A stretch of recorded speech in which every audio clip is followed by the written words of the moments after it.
Moti ka marrë një kthes drastike në ditët e para të tetorit, duke bërë që temperaturat të zbresin ndjeshëm. Kjo e martë ka sjellë edhe rreshje bore në lartësi mbi 1000 metra mbi nivelin e detit. Ndërkohë, deri tani nuk janë paraqitur problematika sa i përket lëvizjes së banorëve, ku ka rënë dëbor kryesisht në fshatrat e thellë të Dibrës.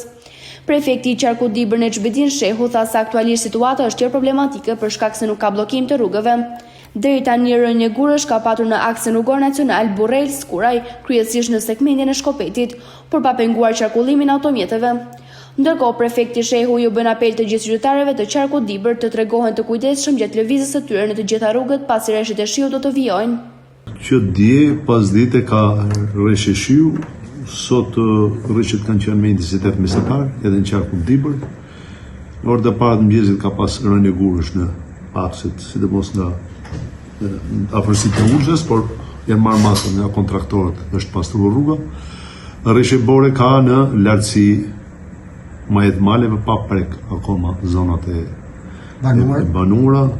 Nuk kemi shqetësime, po marrim masa përgatitni për sezonin dimëror. Rrugët rurale janë të kalueshme gjitha, nuk ka shqetësime. Ku ka rënje gurësh, janë kontraktorët edhe bashkitë janë në gatishmëri, kemi marrë informacion, nuk kemi problem me qarkullimin. Ndërkohë, sipas sinoptikanëve, do të vijojë ulje temperaturave edhe për 2 ditët në vijim, ku ditën e premte pritet që termometri të zbresë deri në 4 gradë Celsius.